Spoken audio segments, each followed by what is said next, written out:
G'day everyone, and welcome to Ace Trainer Australia. My name is Bodhi, and welcome back to our YouTube channel. It's been a bit of a time since we've had a video for you guys, but with the new season upon us, I thought it pertinent to get some interviews in with some players from Australia that travelled over to the internationals recently. And my guest today is Brent Tonisson, who finished in 20th place, top 32 of the London Internationals. Welcome, Brent. Hi. All right, no need to be nervous, Brent. We've done an interview before together, you and I. Yeah. So for those of you who are new to the channel and new to my format of interviewing, what I like to do is I like to get the host talking about the guest, rather. I'm the host. I like to get the guest talking about their experience as a whole. That includes their travel, their stay, the country, or the state, if it's an Australian-only event where they stayed. I like to get them talking just as much as possible because they are the competitive players and they're the players that do the best that they can. Brent, the first question that I have to ask for you is, how was your trip to London?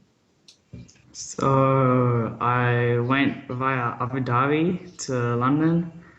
It was very long, 13 hours and I think 7 hours plus I think 3 hours in Abu Dhabi.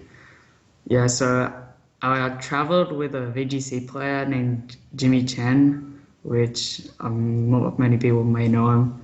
He plays TCG a little bit, and then my sister also came along. So after like the travel there, it wasn't that bad. It was pretty good. I got a decent amount of sleep, and yeah, I got to the hotel like at 12, and then we just went to the Excel and like I just tested for that day. All right, thank you for that, Brent. The next question that I have for you is going to be about the event itself and what you were expecting and what deck you ended up on. We have a picture of your list that we'll show in just a little bit, but I want to know your thought process going into the event. Okay, so learning from Worlds, I learned that I should probably just stick to whatever the best deck is.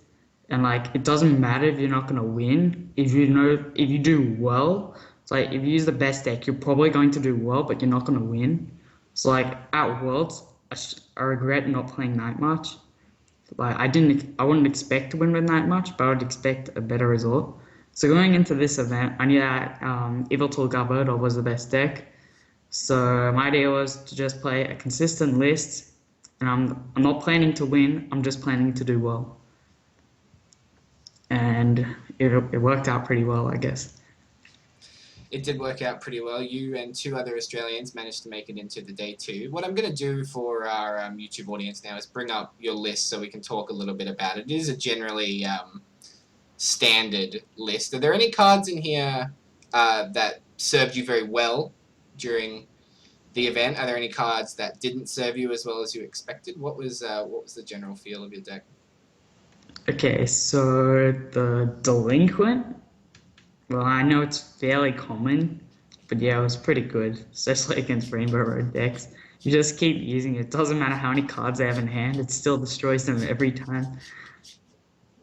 And then, yeah, I think against other decks, I destroyed like 3 or 4 hands entirely with Delinquent. And then, yeah, so apart from that, the other two things that would be different is probably I had the baby evil tool. It's like it kind of helped round one when I had to verse carving. It, so I guess that was good. It's also pretty decent in the mirror if you lead with it and get an attack with it like turn one.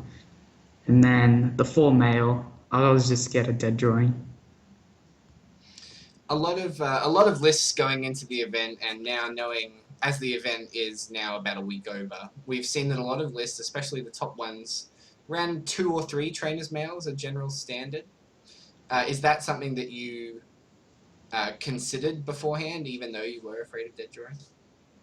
Well, I originally had 3 trainers male, but I just put in 4 because like I felt like it was going to be more useful than cards like Olympia and Sibroid. It's like those are cards I was thinking of. Like they were just dead cards in the opening. I was just dead during a lot in testing. Like, if I went back to the event, I'd probably try testing Escape Rope instead of the fourth male. Okay, and the other card that I want to ask you about here before we move on to the tournament itself is 3 Max Elixir. Now, there's always a big discrepancy in a Max Elixir count. Decks are either running 3 or 4, or they're running none at all. Why did you decide for only 3 instead of the maxed out 4? Whoa, I hate the card. Oh, sorry, that's my dog. That's okay, take your time. Yeah, so I just hate the card itself. It just keeps missing, and I don't know. I feel like I only need 1 or 2 in a game. I just don't like 4, especially without her running super rod. I feel like I'm not going to get the value out of the card. Okay, all right, bro. What we're gonna do here is we're gonna put a nice little dog warning on the screen, so that our listeners can understand. We've got a bit of loud noise at the moment, guys, so we're just gonna wait a moment for it to quiet down. Sorry, my dog's like not trained at all. It's so sad. Chelsea does his bark. That's okay. All right, I'm gonna get rid of this dog warning now. All right, let's move on now to the actual event itself. Now, going into the event, it was you and 7 other Australian competitors for the TCG. Is that correct? 6. 6 others, so 7 including yourself. Yeah. 3 of you managed to make it to the top 32, which is an incredible feat. You guys, unfortunately, none of you guys made it all the way to top 8. Did you share any testing time or strategy with the other Australian competitors before the day? Well, on the previous day, we were all just testing together.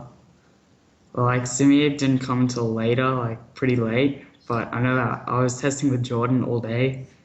He wasn't very convinced on playing the deck, but like, he was thinking of playing Rainbow Road, but he lost like 10 games in a row with it. And he just did not want to play it from there. He was just bricking every single game he played. So then I convinced him to play Evil Tool. I showed him my list, and he ran a list that was, I think, 2 cards different. And Samir chose to run the metal version of Mega Mewtwo, which is a deck that not many people were expecting going into the event. Did you have any matchup preparation against it? Yeah, I played it a few times since Jordan introduced me to the deck the day before. And like Jordan was thinking of playing that. I know Scott was also thinking of playing it. But like I destroyed both of them like every game we played in that matchup. So like they didn't really feel comfortable with playing the deck, especially with Evil Tool being so dominant in the meta. So I know that Samir played it. I saw him play like 2 sets with it. Like, I think he beat Jordan in 1 set with Evil Tool versus Mewtwo. But apart from that, like, I guess he wasn't feeling that bad about the matchup. I think he would have been at least once in the event. Okay, well, let's go into your Swiss rounds now, Brent. So you ended up 7-2 after Swiss, putting you very comfortably into the top 32 for the next day. You had a couple of rounds that you wanted to chat about in particular. Yeah, so it's kind of surprising. I versed all X1 players on the first day. So that was the top 4. And yeah, so my first encounter with them was round 2 against Michael Pramwood. So I 2-0'd him in the mirror, going second both games. So like how I did that was that it just didn't really get much going. It's like he'd play an Evil Tool EX, he'd attach, play a Fury Belt, parallel, and then N, and then he'd just pass. Then he'd like attach and N again. So like he wasn't getting that much done, while I was getting like multiple Evil Tool EX, Max Elixir, Fury Belt, and all of them. And it's just too much for him. So I know that he lost both games pretty much just because he was just behind the entire game. And the N really didn't help him. I think he got a lead in 1 game, but then N just like destroyed him. And then, so my next encounter was round 7 versus Adarico. So he was playing Volcanion. I'd never played it. So no, I played against it once before, which was round 4. Apart from that, I'd never versed Volcanion before. All I knew was that Garb was pretty good, Fright Night was pretty good, pretty much anything was good, and that just try and make good trades. So I, in game 1, I got Garb out. I think it was pretty close because he got lots of energy into play, but I'm pretty sure it came down to ends and Lysander whiffs. And then game 2, I actually misplayed, where so I thought he had no way to win the game because all he had was just a Volcanion in play. He had 0 cards in hand, and then I forgot about Ranger, so he top decked Burst Seeker and won the game. So I lost game 2. And then in game 3, I'm pretty sure he didn't get that much going, and then he just lost to Fright Night. And then the third encounter was against Alex Hill. So he was playing Zebras and Vesquin. So game 1, he really didn't get much going. I just swept him with an Evil EX. In game 2, he managed to get 3 Zeb Striker kills on 3 Evil EX, so I just lost. Game 3, we're going pretty close in the end. I think I was ahead of the prize trade, but then I whipped the energy and just got completely behind and just lost. It's like, I think I just need the energy, and that would mean I would Y-cycle into the bench Evil EX and secure the win the next turn. But then I whipped the energy. It was after he ended me into a dead hand.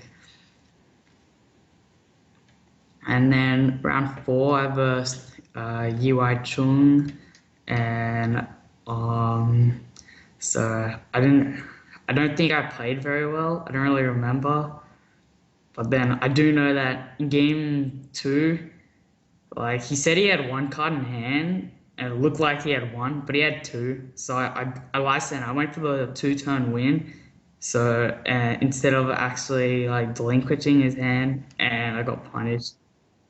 I don't know if that was anything judge worthy of calling because he said he had 1 card in hand, but he had 2. So it was kind of dodgy. And that ended you at 7-2. So what place did you end after Swiss on day 1? 7th place. Jordan was 8th, so we were both in the top 8 in seedings. So you guys made both to the top 8 on day 1. Now moving into day 2, what we saw from the stream after day 1 was that quite a lot of the Veltal decks had very different techs that hadn't really been seen in a lot of Veltal decks before. Cards like Veltal Break, Team Flare Grunt, Jirachi, the Jirachi promo from the blister pack. Were cards like this on your radar when you were testing or when you were going through day 1? Well, I didn't really think that that'd be Jirachi or Abletal Break. I knew that it was mainly just the European players. I think it was Tord that played that. And for the Team Flag run, I saw it come up once in testing. And yeah, I didn't actually think anyone was playing it. I didn't really take it seriously. Then I realized how good of a card it would be for the mirror. And I realized how like pretty much all the American players were running a Team Flag run. It's like I versed it. Pramot used it against me, but I don't think it helped too much because he didn't stop an attack completely. How about cards like Olympia and Pokemon Center Lady? Escape Rope 2, to a lesser extent. These cards were very common throughout this event in Veltal decks especially, and you hadn't really seen lots of them, if any. They were the other tech choices for the deck. What did you think about cards like Center Lady, Olympia, and Escape Rope? Yeah, so Olympia, I'm pretty sure it's just fallen off now. It's not that good.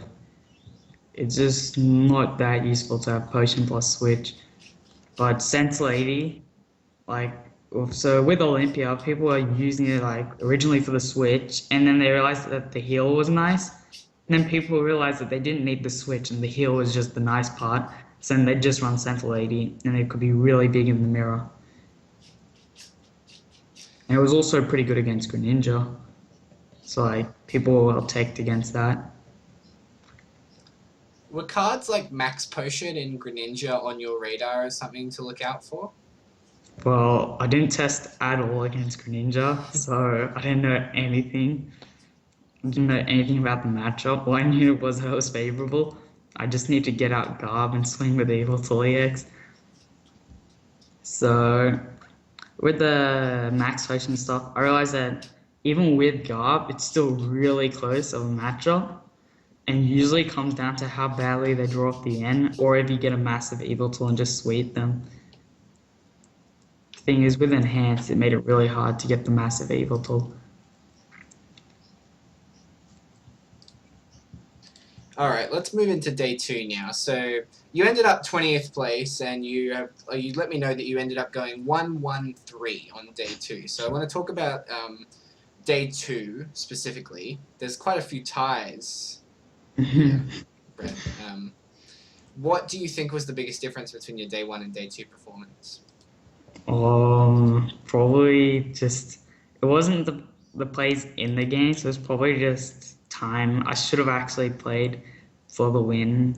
Like I was just too scared of losing because I'd always fall behind game 1, like mostly because of dead draws, and I'd barely win in game 2. So like overall, like every game I played, I didn't feel like I would win. It's like I'd always play for the tie, but I probably should have scooped game 1, seeing how badly I was losing, and hoped that I could win the next 2 games, especially against the 2 Greninjas, which was Drew Kennett and Maze.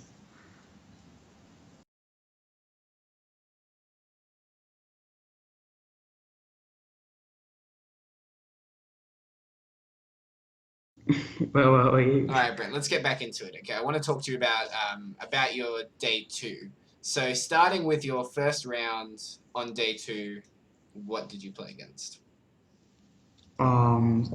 First Drew Kennett, and he was playing Greninja. Game 1, I dead drew, didn't get Garb at all at the Trubbish, and like I think I scooped at 4 prizes, but I probably should have scooped like turn 3 maybe.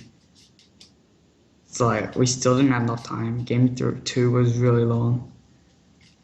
And game 2, I was just dead drawing, didn't get Garb till turn 5. Really slow start. He got down to 1 prize. I ended him. He didn't hit an NG for the rest of the game. And then game 3, so I pretty much got everything set up. He prized 1 Frogadier. And this really hurt him as he pretty much was left with nothing right before time. He had 1 break. I killed the break after the turns of time, and all he had left was 2 Froakies, but then time was finished. So round 2, I versed Frank Diaz and the Evil Tool Mirror. Game 1, I don't really remember. So I know that I lost. Pretty sure like he just hit the last hand off the end, since that's how every game ends. And then game 2, I'm pretty sure I just won with the Evil Tool EX exchanges. I think he whiffed an NG at one point, and that just ended the game. And then right before game 3, we had like 5 minutes left, and he's like, "Do you want to just tie?" And we're like, "Yeah." So like, we both drew our hands, and both of us had like completely dead hands. So it's kind of funny. Yeah, so that resulted in a tie. The next round was against Maze, and he destroyed me fairly convincingly game 1. Like, he was just hitting everything, mainly whiffing on stuff. Kept on hitting the max potions. He had like all the Greninja and stuff. He didn't even play a supporter for long. But, like, I remember I didn't play a supporter for quite a while as well. And I think he got a few Greninja shurikens before I got the Garb. Game 2, I remember it was really close. Came down to the ends and stuff. Like he couldn't Sycamore into the Jirachi, and he really needed the Jirachi. So he had to end 2 cards, and he needed to hit Jirachi Energy. It happened like a few times. He just didn't hit Jirachi Energy, and he just lost. And then game 3, I think I was probably on the winning end of it. He only had one Greninja and not a break in play. I had an opportunity to get the one-hit kill, and then he wouldn't have a response. But that was like at the end of time. So I think it was just one Greninja and 2 Froakie. And I was on 3 prizes and he was on 4. It's like that ended in a tie as well. Round 4, this was against Israel Souza in the mirror. So game 1, we were going fairly even. So I had a hand with an Evil EX, triple Max Elixir, Sycamore, and I had an Evil EX with a Dark and a Fury Belt active. I thought, oh yeah, this is a pretty good hand. I play Evil and proceed to whip all 3 Max Elixirs. And I Sycamore, proceed to whip the energy. Oh no. So yeah, the game ended just there. So I lost. Like, I actually played it out, I'm pretty sure, since this was actually the round I should have played for tie. Because if I tie here and win, I can get top 16. So this was where I should have been playing for tie. But, like, the games went pretty fast. So game 2, I'm pretty sure I got the Pitch Black Spear off on 2 Evil EX. And that set off for some KOs. And it was just this value that he couldn't beat, especially since he didn't have the Fury Belt and the Evil EXs, so I was easily getting the kills on them. So I just won. Then game 3, I got really far ahead on the prizes. He had an Evil EX, so I was so close to dying. Just that I couldn't get the finishing kill. So he had the Fury Belt to save it on 1 turn. I couldn't hit the final Lysander. And yeah, I also, if I hit a Max Elixir, so I whiffed one the turn before, where if I hit that, I would have won the game. So it was that plus the fact that he hit the Fury Belt, and then I whiffed the Lysander again that I couldn't win. So yeah, just a few whiffs. And then round 5, it was against Jesper. It was fairly easy. He bricked twice. I destroyed him fairly easily. Like, Rainbow Road isn't that consistent. Had you guys played in the World Championships in the top 8 last year? Was that your opponent in top 8 of Worlds? Yeah, in 2015 it was. And we obviously know how that one ended Yeah, up. yeah, it was pretty bad. Okay, Brent, I want to talk to you now about the top 8 and the finals and sort of your thoughts on it. So going into the top 8, we had 5 Yveltal Garbodor decks, and we had 2 Volcanion and 1 Greninja. To you, is that expected? Are those the 3 best decks in the format? I was expecting at least one Yveltal counter deck instead of Striker, but that got 9. With Volcano and Greninja, though, I didn't actually expect them to be as successful as they were, even though they weren't nearly as successful as Yveltal. But I pretty much predicted that there would be it would be mostly Yveltal near the top in the end, but there would be a few counters throughout the tournament. And then eventually all the other decks would be phased down to there's just Yveltal remaining. And I pretty much just predicted that perfectly. And that was my reasoning, part of my reasoning of playing the deck. But with the Volcanion and stuff, I don't really see why Volcanion did so well. Pretty sure they just got lucky with the matchups. It should be losing to Yveltal very easily. And it's not very good to be losing to that deck. As for the Greninjas, though, they were going very close with Yveltal, and I can see how they were doing well just on the fact that they were teched for the Yveltal matchup, and that was probably good enough just to get them far. What do you consider to be the second best deck in the format? Yveltal is a clear number 1. So I think that Greninja's probably the second best because it has answers for pretty much everything. I don't think there's anything in particular that Auto losses to. and it doesn't run EXs, so you have some time. One of the problems with the decks is it can dead draw, as seen on stream a lot. But only like throughout the tournament, I versed it 3 times. I think only one player got a dead hand. Let's move through now to the finals. Obviously, we know what happened in the top 8. Both Volcanians and the Greninjas lost to Yveltal decks, and then the Yveltal Mirrors were 2 European players versus 2 North American players. Is that correct? Yeah, was it? The finals was 2 North Americans, so I'm pretty Yeah, sure so it was Europe versus North Europe versus America. North America and North America versus Europe in the top 4. Yeah. So with the top 4, the North Americans were winning because they were teched. Like they had their center ladies and flagrants. Well, actually, I'm not sure if Jay ran the center lady, but it was because so they've had more experience with the techs. So like you'd see the European lists are kind of weird and stuff, and they're not as strong in the mirror as the North American list. So it wasn't surprising to see both of them win. What's your opinion on 4 Yveltal EX in the deck? Obviously, both Philip Schultz and Tord Reklev, who are also top forward, played 4 Yveltal EX in the decks. Well, I guess it's because sometimes you float in the mirror and you don't, and you really need the Fury Bar, so that kind of helps. It also helps that you don't need an Ultra Ball for it sometimes. But other than that, it's normally 3, well, 3 is enough. So I don't really like 4. Kind of makes it awkward, especially against Bright Knight.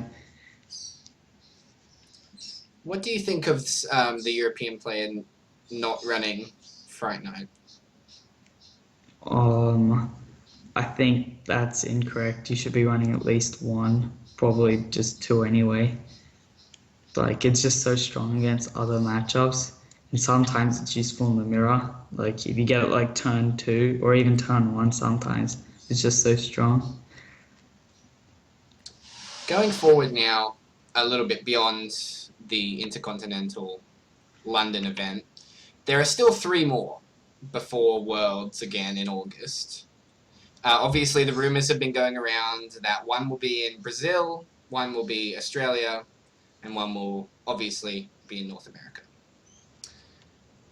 Looking ahead, before we get there, what needs to be introduced to the game in your mind to shake up this metagame a little bit? Is the metagame going to be stuck where it is right now? Are we going to just continue to see Yveltal winning big events, big regionals in Europe and North America, Australia, Asia Pacific, South America, places like that? Are we just going to see Yveltal win? What needs to change in the metagame? What would need to exist for Yveltal to be knocked off the top?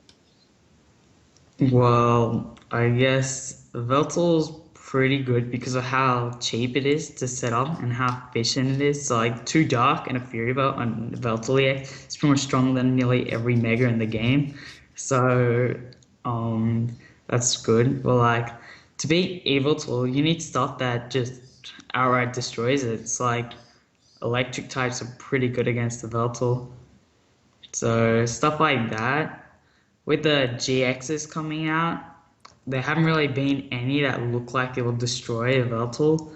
But one thing is that Pitch Black Spear doesn't hit them. So like that, if there's anything, that would be pretty big. And the fact that they don't need Spirit Links or anything means they can pretty much go. Yeah, they can just burst the Veltal without having to worry about Fright Knight. So that's really big. It's like, I don't think that at the moment there's anything that really challenges the Veltal in the new set. GXs do not look that strong. So I don't really think it will change for a little while at least. But if it were to change, it's probably just going to be electric types.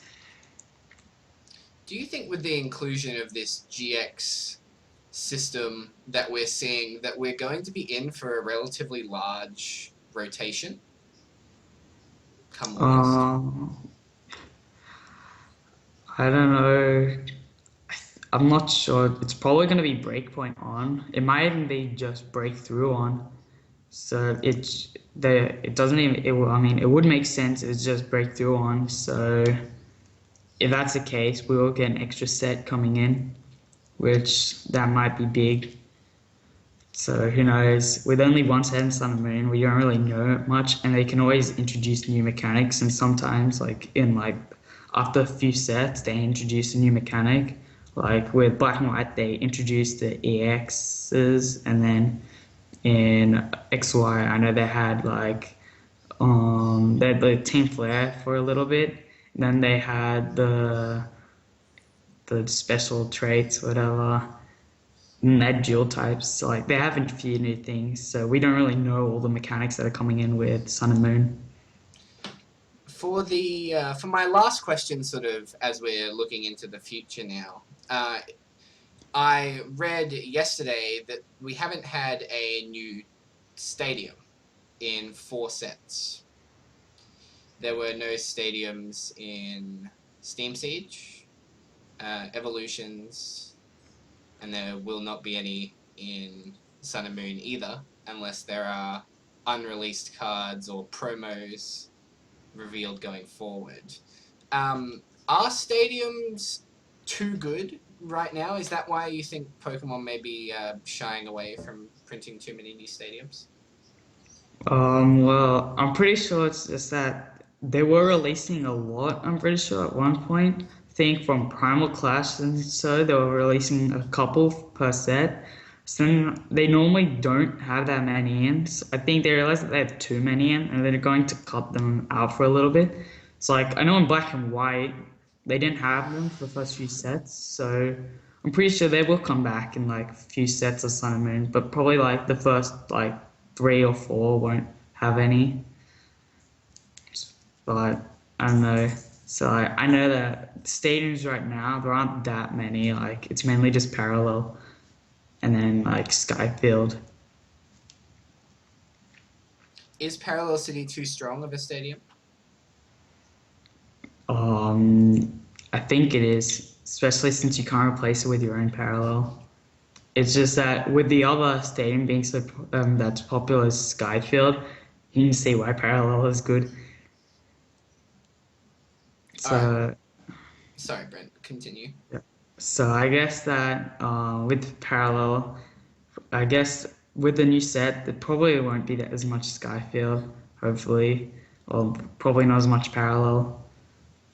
I think that we'll probably see Stadium declining soon.